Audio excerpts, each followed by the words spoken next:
Hello everyone, in this video I will show you how to pause Facebook and Instagram Reels. So if you use both of these platforms here, of course you will get this Reels section which you can go and you can scroll it up, right?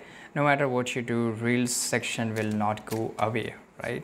So it's completely up to you that you want to control it or not, but there's several ways which you can just prevent this from happening, right? For example, if you just go to the reel section, you can pause this up, and if you want to pause it, you can pause it like this, just like how you in the Instagram you have to hold it to pause any video. Let me show you.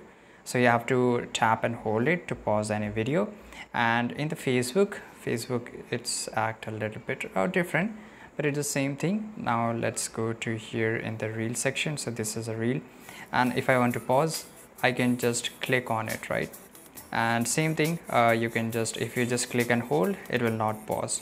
To pause it up, you have to press on this, right? And once you press on this, you will get this mark on the center. You have to again press on this to pause it.